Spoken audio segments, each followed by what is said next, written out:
ఓం శ్రీ విఘ్నేశ్వరాయ నమః. శ్రీమాత్రే నమః. శివాయ గురవే నమః. శ్రీకృష్ణ పరబ్రహ్మణే నమః. నారాయణం నమస్కృత్య నరం చైవ నరోత్తమం దేవీం సరస్వతీం వ్యాసం తతో జయముదీరయేత్. నమః శివాభ్యాం నవయవ్వనాభ్యాం పరస్పరాశ్లిష్టవపుర్ధరాభ్యాం నగేంద్రకన్యా వృషకేతనాభ్యాం నమో నమః శంకర పార్వతీభ్యాం. శ్రీ గురుభ్యో నమః. ప్రియ భగవద్బంధువులారా, గత 2 రోజులుగా మనమంతా కూడా అష్టాదశ మహాపురాణాలలో 4వదైనటువంటి వేదవ్యాస మహర్షి ప్రణీతమైనటువంటి శివ మహాపురాణాన్ని శ్రవణం చేస్తూ ఉన్నాం. అందులో విద్యేశ్వర సంహితలో మనం ఉన్నాం. మొదటిది నిన్న 2వ భాగంలో సాధన సాధ్యాల యొక్క విచారం, అలాగే శ్రవణము మననము కీర్తనల వల్ల యొక్క వైభవం, లింగము మూర్తి ఈ రెండింటి మధ్య ఉండే భేదం, అలాగే బ్రహ్మదేవుడికి విష్ణుదేవుడికి జరిగినటువంటి యుద్ధం, ఆ సందర్భంలో వాళ్ళిద్దరి మధ్య ఆది అంతములు లేనటువంటి అగ్నిస్తంభం రావడం, ఆ కథ అంతా చెప్పుకున్నాం. ఆ తర్వాత శివరాత్రి, అరుణాచలం, ఆ అగ్నిస్తంభం, వాటన్నిటి గురించి కూడా మనం చెప్పుకోగలిగాం. శివుడి యొక్క దివ్యమైనటువంటి అనుగ్రహంతో ఈ రోజున 3వ భాగంలో పంచకృత్యాలు, ప్రణవము, పంచాక్షరి, వీటి గురించి మనం తెలుసుకునే ప్రయత్నం చేద్దాం. శివుడికి బ్రహ్మ విష్ణువులకి మధ్య సంభాషణ జరుగుతోంది. నిన్న పూర్తయ్యేసరికి ఆ సందర్భంలో బ్రహ్మ విష్ణువులిద్దరు కూడా మళ్ళీ ప్రశ్నిస్తున్నారు. ఈశ్వర, సృష్టి మొదలుగా 5 జగత్కార్యాలను విపులంగా చెప్పండి అన్నాడు. అంటే సృష్టి, స్థితి, లయము, అనుగ్రహము, తిరోధానము, ఇవి పంచకృత్యాలు. అవి చెప్పండి అని అడిగారు. అప్పుడు శివుడు, ఓ బ్రహ్మ విష్ణువులారా, నా యొక్క కృత్యముల యొక్క జ్ఞానం ఇంద్రియముల చేత అర్థం చేసుకోవటానికి అందదు. అది ఇంద్రియాలకి అగోచరమైనది. ఒకటి సంసార ప్రారంభం, అదే సృష్టి. రెండోది దాని యొక్క ప్రతిష్ట, అంటే ఆ సృష్టిని స్థిరంగా ఉంచటం, పోషించటం, దానిని స్థితి అంటాం. మూడవది సంహారం, అంటే ఆ సృష్టిని లయింపజేయటం. నాలుగవది జీవుల యొక్క మరణం, దాన్నే తిరోభావము అంటారు. 5 అనుగ్రహం, అంటే మోక్షం, పునరావృత్తి రహితమైనటువంటి నా యొక్క సాయుధ్యం పొందటం. ఈ 5 కూడా నా యొక్క పంచకృత్యాలు. ఇతరుల యందు ఈ కార్యారోపణ, గోపురం మీద బొమ్మ గోపురాన్ని మోస్తోంది అని అనుకోవడం వంటిది అంటాం. మనం ఎక్కడైనా పెద్ద పెద్ద గోపురాలు చూస్తే ఆ కింద వైపు 4 వైపులా 4 బొమ్మలు భుజం ఆనిచ్చి నిలబడినట్టుగా ఉంటాయి. అంటే గోపురం మోస్తున్నట్టుగా ఉంటుంది ఆ బొమ్మలను చూస్తే. నిజానికి ఆ గోపురాన్ని మోస్తుంది బొమ్మలా? కాదు కదా. కేవలం అందులో ఉండేటువంటి పునాది, పటిష్టమైనటువంటి పునాది, అందులోంచి నిర్మాణం చేసినటువంటి విధానం వల్ల గోపురం నిలబడుతుంది. అదేవిధంగా ఈ 5 కృత్యాలు, నేను చేసే ఈ 5 పనులు వేరే వాళ్ళు చేస్తున్నారు అనుకోవడం లాంటిదే అని అంటున్నాడు. కాబట్టి ఇతరుల యందు ఈ కార్యారోపణ చేయకూడదు. సృష్టి మొదలుగా తిరోభావం వరకు ఈ 4 సంసారాన్ని విస్తరింపజేస్తుంటాయి. 5వది ఉందే మోక్షం, అది నాలో స్థిరంగా ఉంటుంది. పంచభూతాత్మకమైనటువంటి ప్రకృతికి ఆధారభూమిగా నిలబడి చైతన్య స్వరూపుడమైనటువంటి నేను ప్రకృతి ద్వారా నా యొక్క కృత్యాలను నెరవేరుస్తూ ఉంటాను. భూమిలో సృష్టి, ఉదకములలో స్థితి, అగ్నిలో లయం, వాయువులో తిరోభావం, ఆకాశంలో అనుగ్రహం అనేటువంటి పంచకృత్యాలను నేను ప్రకృతి ద్వారా నెరవేరుస్తుంటాను. ఈ అనంత విశ్వంలో పంచభూతాలు మినహా 6వ భూతం లేనే లేదు. దీనిని జ్ఞానులు మాత్రమే గ్రహించగలుగుతారు. ప్రకృతి అంటే మాయ అనేటువంటి తెర వెనుక ఏముందో అజ్ఞానులు గ్రహించలేరు. ఈ భూమి సర్వాన్ని సృష్టిస్తుంది.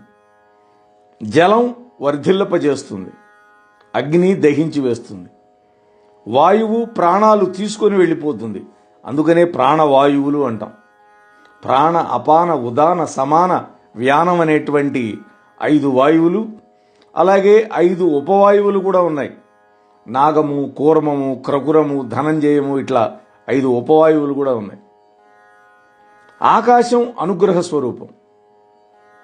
ప్రపంచం యొక్క భవిష్యత్తు, జీవుల యొక్క సుఖదుఖాలు ఈ భూగోళం మీద ఆధారపడి, ఈ యొక్క ఖగోళం అంటే ఆకాశంలో ఉండేటువంటి నక్షత్రాలు, గ్రహాలు వాటి మీద ఆధారపడి ఉందనే విషయాన్ని పండితులు మాత్రమే గ్రహించగలుగుతారు.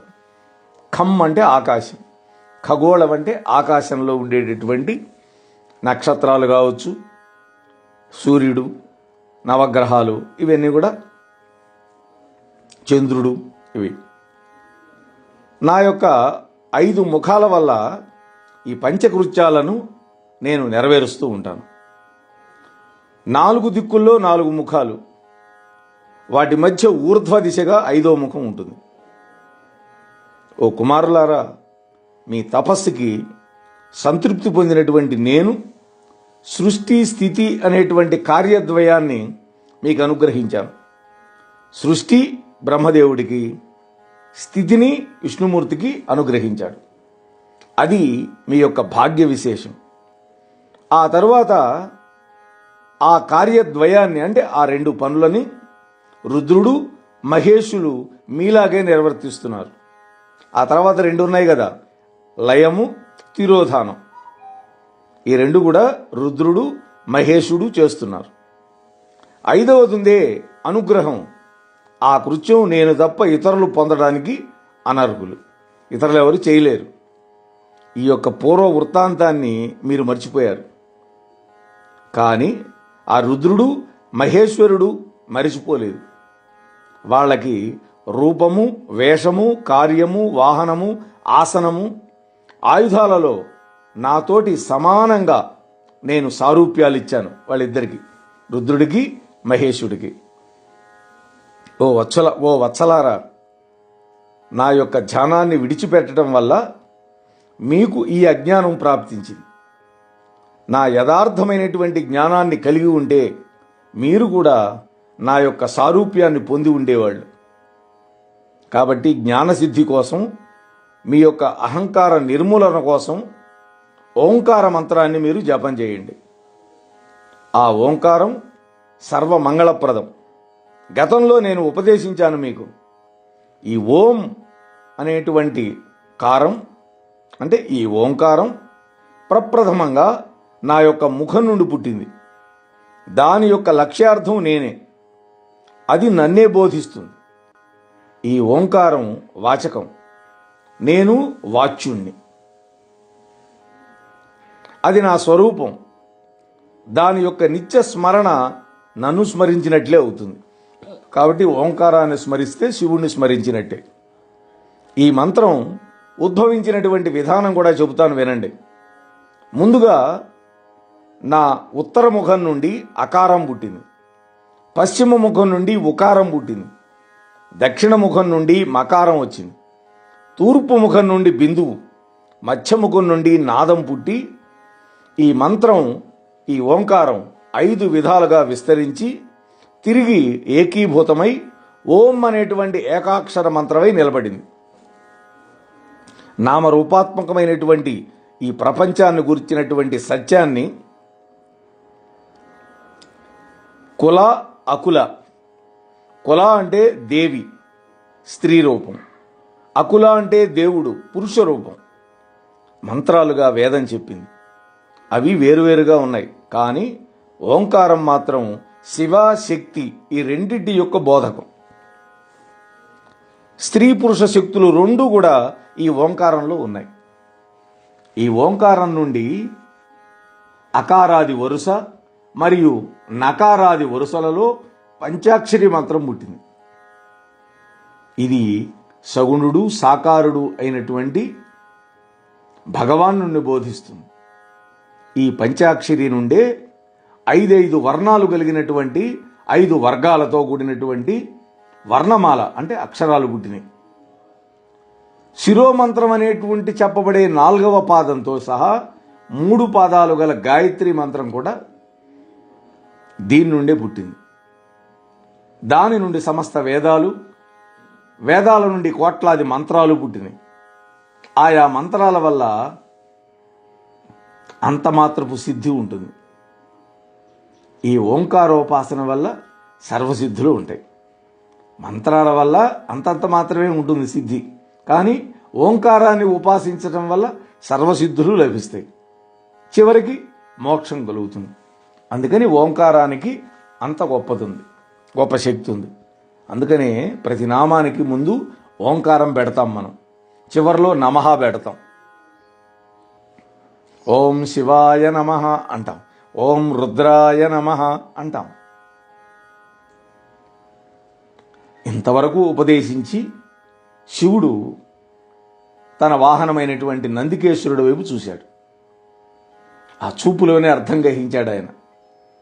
వెంటనే నందీశ్వరుడు ఆ బ్రహ్మ విష్ణువులని ఉత్తరముఖంగా కూర్చోబెట్టాడు.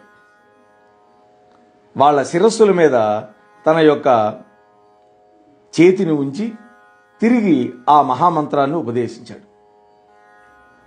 వాళ్ళిద్దరు కూడా ఆ మంత్రాన్ని 3 సార్లు ఉచ్చరించి యంత్రము తంత్రము పూర్వకంగా గ్రహించి గురుదక్షిణగా తమ్ము తామే ఆత్మసమర్పణ చేసుకున్నారు ఇద్దరు. అంత గొప్ప గురుదక్షిణ. ఆ తరువాత చేతులు జోడించి జగద్గురువైనటువంటి ఆ మహాదేవుడితోని ఈ విధంగా స్తోత్రం చేస్తూ ఉన్నారు బ్రహ్మ విష్ణువులు. నమో నిష్కల రూపాయ నమో నిష్కల తేజసే సమస్సకల నాథాయ నమస్తే సకలాత్మనే నమః ప్రణవవాచ్యాయ నమః ప్రణవలింగినే నమః సృష్ట్యాదికర్త్రే కర్త్రే చ నమః పంచముఖాయ తే పంచబ్రహ్మస్వరూపాయ పంచకృత్యాయ చే నమః ఆత్మనే బ్రహ్మణే తుభ్యం అనంతగుణశక్తయే సకలాకల రూపాయ శంభవే గురవే నమః ఇతి స్తుత్యా గురుం పద్యైః బ్రహ్మ విష్ణుశ్చనే మతుః అని స్తోత్రం చేశారు. ఈ స్తోత్రానికి అర్థం తెలుసుకుందాం. ఓ శంకర, నిరాకారుడు అయినటువంటి నీకు నమస్కారం, తేజోరూపుడు అయినటువంటి నీకు నమస్కారం, సాకారుడు అయినటువంటి నీకు నమస్కారం, ఓంకార వాచ్యుడు అయినటువంటి నీకు నమస్కారం. ఓంకారం నీకు గుర్తు. సృష్ట్యాది పంచకృత్యాలను ఆచరిస్తూ 5 ముఖాలు గల నీకు నమస్కారం. పంచకృత్యాలను చేయు పంచబ్రహ్మస్వరూపుడైనటువంటి నీకు నమస్కారం. ఆత్మరూపుడు, పరబ్రహ్మస్వరూపుడు, అనంత కళ్యాణగుణ శక్తియుతుడైనటువంటి నీకు నమస్కారం. సాకార నిరాకార రూపుడైనటువంటి శివగురువుకి నమస్కారం. ఈ విధంగా ఆ బ్రహ్మ విష్ణువులిద్దరూ కూడా మంత్రాలతోటి గురువైనటువంటి శంకరుణ్ణి స్తోత్రం చేశారు. అంతటా అంబికాసహితుడైనటువంటి శంకరుడు ఆనందపడ్డాడు. ఓ కుమారులారా, ఎప్పుడు కూడా దేవతలు స్తోత్రాలకు లొంగుతారు, అందుకని మనం స్తోత్రం చేయాలి. ఓ కుమారులారా, నా యథార్థమైన తత్వాన్ని మీకు బోధించి నా యొక్క నిజ స్వరూపాన్ని మీకు తెలియజెప్పాను. దేవి యొక్క కృప వల్ల లభించినటువంటి నా ఆత్మస్వరూపమైనటువంటి ప్రణవ మంత్రాన్ని మీరు జపం చేయండి. అదే ఓంకారం. దీనివల్ల సుస్థిరమైనటువంటి జ్ఞానం, శాశ్వతమైనటువంటి భోగాలు, భాగ్యాలు మీకు లభిస్తాయి. ఆర్ద్రా నక్షత్ర యుక్త చతుర్దశి నాడు గనక జపిస్తే ఆ ఓంకారాన్ని అక్షయమైన ఫలితం లభిస్తుంది. సూర్యుడు ఆర్ద్రా నక్షత్రంలో ప్రవేశించినప్పుడు చేసినటువంటి జపానికి 1,000,000 రెట్ల ఫలితం అధికంగా వస్తుంది. మృగశీర్ష యొక్క అంత్యకాలం, పునర్వసు యొక్క ప్రారంభ కాలంలో గనక చేసినటువంటి పూజ, హోమం, తర్పణం, ఈ 3 కూడా ఆర్ద్రా నక్షత్రంతో చేస్తే ఎంత ఫలితం వస్తుందో దానికి సమానమైన ఫలితం వస్తుంది. ప్రాతకాలంలో, మాధ్యాహ్నిక సంధికాలంలో కూడా నన్ను దర్శించుకోవాలి. రాత్రి ఎందు కానీ లేదా సంధ్యాకాలంలో కానీ చతుర్దశి తర్వాత తిథితో కలిసి ఉన్న కాలం నా యొక్క దర్శనానికి అత్యంత శ్రేష్టం. ఓ కుమారులారా, నా లింగం మరియు మూర్తి 2 కూడా సమానమైనవే. అయినా సాధనకు మాత్రం లింగార్చన శ్రేష్టమైంది. మోక్షాన్ని కోరుకునేటువంటి వాడికి లింగార్చన శ్రేష్టతరమైనది. లింగాన్ని ఓంకార మంత్రంతో, మూర్తిని పంచాక్షరితోనూ పూజించాలి. లింగాన్ని ఓంకారం, అదే మూర్తి అయితే పంచాక్షరి మంత్రంతో పూజ చేయాలి. సాధకుడు తాను స్వయంగా లింగ ప్రతిష్ఠ చేసి లేదా ఇతరుల చేత ప్రతిష్టాపన చేయబడినటువంటి లింగానికి షోడశోపచార పూజా విధానంతో గనక అర్చన చేస్తే వాడికి నా నివాసమైనటువంటి కైలాసం అనుగ్రహిస్తాను. ఈ విధంగా లోకపాలకుడైనటువంటి బ్రహ్మ విష్ణువులకు ఉపదేశించి ఆ శంకరుడు ఉమాదేవి సహితంగా అంతర్హితుడైనాడు. అప్పుడు మళ్ళా సూత మహర్షిని ఋషులు అడుగుతున్నారు, ఈ కథ అంతా ఎక్కడ జరుగుతోంది? ప్రయాగలో జరుగుతోంది, త్రివేణి సంగమ ప్రదేశంలో. ఓ సూత,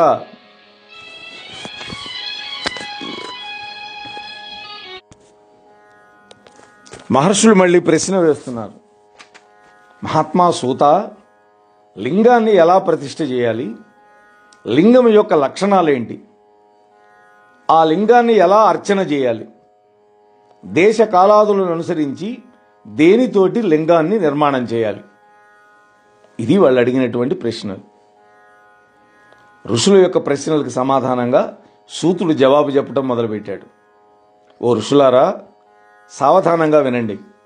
అనుకూలమైనటువంటి శుభముహూర్తంలో, పుణ్యక్షేత్రంలో లేదా నదీ తీరంలో పార్థివ, జల, తేజోమయ లింగాల్లో మన మనస్సుకు ఇష్టమైనటువంటి ఒక లింగాన్ని ప్రతిష్ఠించి నిత్యము అర్చన చేయాలి. పార్థివ లింగం అంటే మట్టితో చేసింది.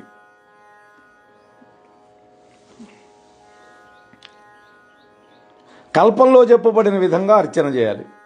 అంటే పూజకు ఒక కల్పం ఉంటుంది, ఆ విధానం ప్రకారం చేయాలి. అలాగే చలప్రతిష్ఠలో అయితే చిన్న లింగం, అంటే ఎక్కడికి పడితే అక్కడికి తీసుకువెళ్ళాలి అంటే అనుకూలంగా ఉండాలి కదా, అందుకని చిన్న లింగం. అచల ప్రతిష్ఠలో అయితే పెద్ద లింగం శ్రేష్టం. అచలం అంటే ఏంటి? అక్కడే ఉంటుంది, కదలకుండా. సలక్షణాలతో కూడినటువంటి లింగాన్ని పీఠంతో సహా స్థాపించాలి. పీఠం లేని లింగానికి విలువ లేదు. అంటే పానువట్టం, అది అమ్మవారు సాక్షాత్తు. లింగము, పీఠము మండలాకారంలో కానీ, చతుర్భుజాకారంలో కానీ, త్రికోణంగా కానీ, ఖట్వాంగం వలె మధ్యలో సూక్ష్మంగా కానీ ఉంటే మహాఫలితం. సాధారణంగా అన్ని చోట్ల మండలాకారంలో ఉంటుంది, అంటే గుండ్రంగా ఉంటుంది. చలప్రతిష్ఠలో అయితే లింగాన్ని మట్టితో కానీ, రాయితో కానీ, లోహము మొదలైనటువంటి పదార్థాలతో చేసింది వాడుకోవచ్చు. పీఠాన్ని, లింగాన్ని ఒకే పదార్థంతో చేయాలి. అంటే పీఠాన్ని మట్టి పెట్టి, లింగాన్ని రాయి పెట్టి చేయకూడదు. బాణలింగానికి ఈ నియమం లేదు. బాణలింగం నర్మదా నదిలో దొరుకుతాయి, నర్మదా బాణం అంటారు. లింగం యొక్క కర్త యొక్క 12 వ్రేళ్ల పరిమాణంలో ఉంటే అది ఉత్తమం. అంటే ఎవరైతే ప్రతిష్ఠ చేస్తున్నారో వాళ్ళ యొక్క 12 వేళ్ళు ఎంత పొడవు ఉంటాయో 12 వేళ్ళు అంత గనక ఉంటే ఆ సైజు అప్పుడు ఉత్తమం. ఎక్కువ ఉన్నా దోషం లేదు. కానీ చలప్రతిష్ఠలో లింగం యొక్క పరిమాణం యజమాని యొక్క వేలంత ఉండొచ్చు. అంటే అంగుష్ట మాత్రం అంటుంటాం కదా మనం, అది అంత ఉంటే చాలు. అంటే బొటన వేలంతా. అచల ప్రతిష్టలో ముందుగా శిల్పశాస్త్రానుసారంగా దేవాలయాన్ని నిర్మాణం చేయాలి. అంటే స్థిరంగా ఉండేటువంటి లింగం విషయంలో అందులో గర్భగుడి సుందరంగా ఉండాలి, దృఢంగా ఉండాలి, అద్దంలాగా స్వచ్ఛంగా ఉండాలి. 4 దిక్కుల్లో నవరత్నాల చేత అలంకృతమైనటువంటి 4 ద్వారాలు ఉండాలి. ఆ గుడికి లింగాన్ని ప్రతిష్ఠించే స్థానంలో నీల, రక్త, వైడూర్య, శ్యామ, మరకత, ముక్తక, ప్రవాళ, గోమేధిక వజ్రాలచే, అంటే నవరత్నాలు ఇవి పేర్లు, వేదోక్త పురస్సరంగా ఉంచాలి. లింగాన్ని ప్రతిష్ఠించే స్థానంలో చూడండి, ఎందుకని నవరత్నాలు వేయాలి అందులో స్థాపించేటప్పుడు లింగాన్ని. ఆ తరువాత సజ్జోజాతాది మంత్రాలతోటి లింగాన్ని 5 స్థానాల్లో పూజ చేయాలి.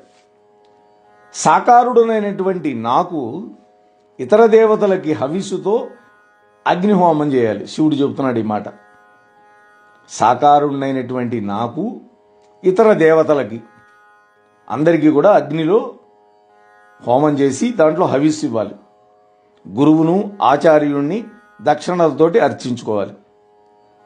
బంధువుల యొక్క కోరికలు తీర్చి కావలసిన వాళ్ళకి, అర్ధులకి ధనము, ధాన్యము, పశువులను దానం చేయాలి. చరాచర జీవులన్నింటినీ ప్రయత్నపూర్వకంగా సంతోషపెట్టాలి. బంగారంతో, నవరత్నాలతోటి ఆ లింగ గర్తాన్ని పూరించాలి. అంటే ఆ లింగం పెట్టడానికి ఒక గొయ్యి ఉంటుంది కదా ప్రతిష్ఠ చేయడానికి, అది పూడ్చాలి. వేటితోటి? బంగారంతో, నవరత్నాలతోటి ఆ గోతిని పూడ్చాలి.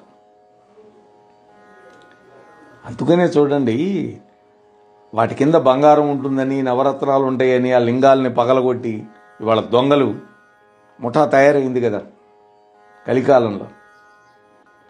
ఆ తర్వాత సజ్జోజాతాది మంత్రాలను పఠనం చేస్తూ మంగళకరుడైనటువంటి ఆ మహాదేవుడిని ధ్యానించుకొని ఓంకారంతో దిక్కులు ప్రతిధ్వనించేటట్లుగా శంఖనాదం చేస్తూ ఆ గర్తంలో లింగాన్ని ప్రతిష్ఠించి పీఠంతో కలపాలి.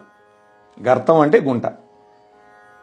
ఆ మీదట దృఢమైనటువంటి లేపనంతో లింగము, పీఠాలను సుస్థిరం చేయాలి.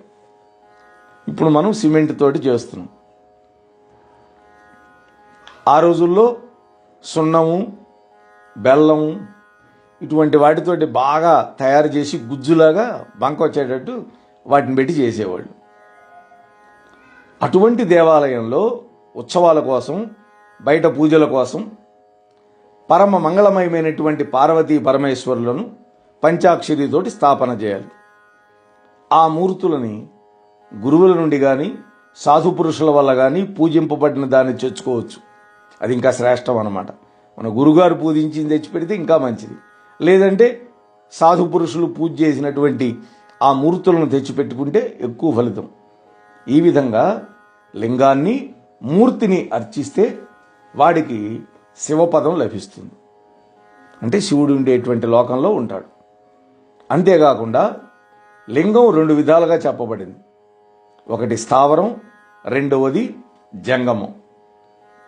చెట్లు, లతలు ఇవన్నీ కూడా స్థావర లింగాలు అంటారు.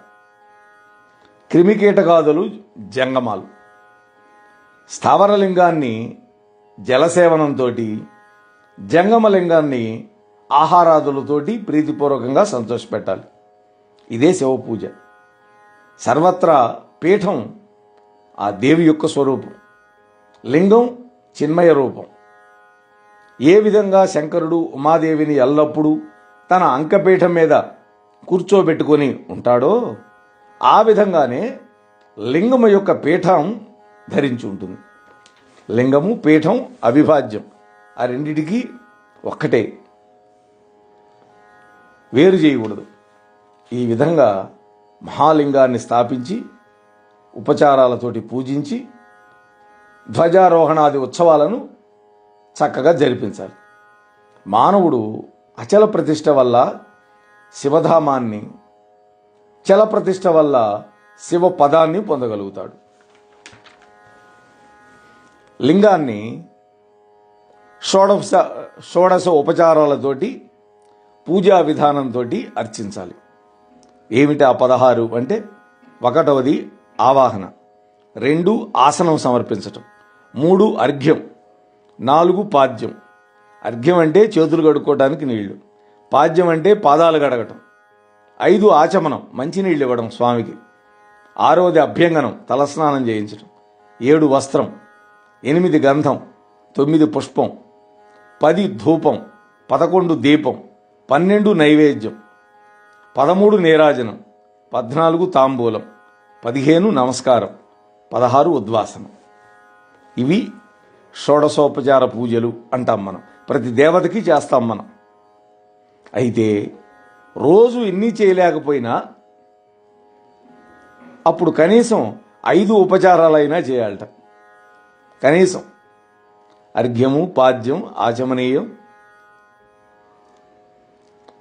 ధూపం, దీపం ఇటువంటివైన నైవేద్యం తప్పకుండా చేయాలి.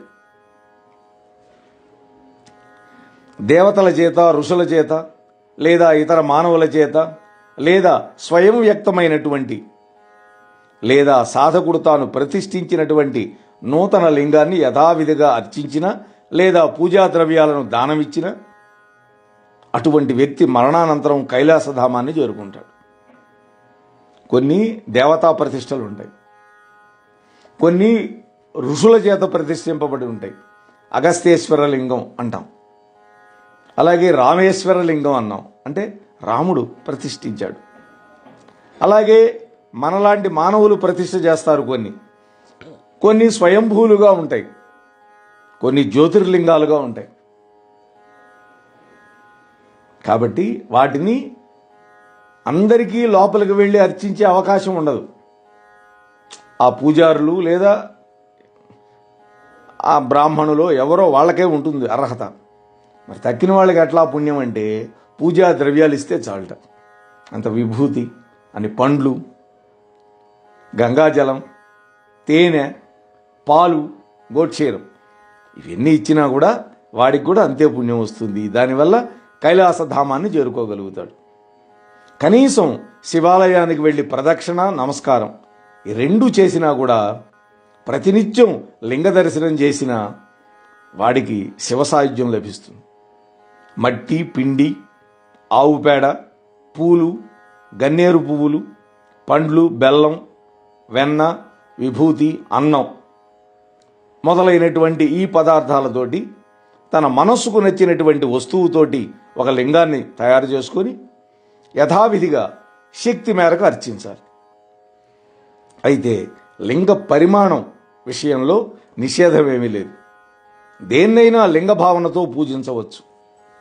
మనం పరమానందయ్య శిష్యులు సినిమా మీరందరూ చూసే ఉంటారు. అందులో రాజుగారు ప్రతినిత్యం ఆయన శివుడికి అభిషేకం చేస్తాడు, శివ పూజ చేస్తాడు. అటువంటి వాడు వేశ్య దగ్గర ఉన్నాడు. ఒకరోజు సమయం అయింది, శంఖం మోగింది, గుళ్ళో వెళ్ళిపోవాలి ఆయన. కానీ అక్కడ ఆ సమయానికి పూజ చేయాలి అన్నప్పుడు ఆ నిద్రపోతున్నటువంటి వేశ్య యొక్క స్థనాన్నే శివలింగంగా భావించి అర్చించాడు. శివుడు స్వీకరించాడు. భావం ముఖ్యం. అందుకని దేవతలు ఎప్పుడు కూడా నీలో ఉండే సద్భావాన్ని గ్రహిస్తారు తప్ప నువ్వు ఎంత పెద్ద పత్రి తెచ్చి ఎంత కొండంత నైవేద్యం పెట్టావని ఆలోచనే చేయరు. మోహనవాణి తెలుగు పోడ్కాస్ట్ ఛానల్ని లైక్, షేర్, సబ్స్క్రైబ్ చేయండి. ప్రక్కనున్న గంటను మ్రోగించండి.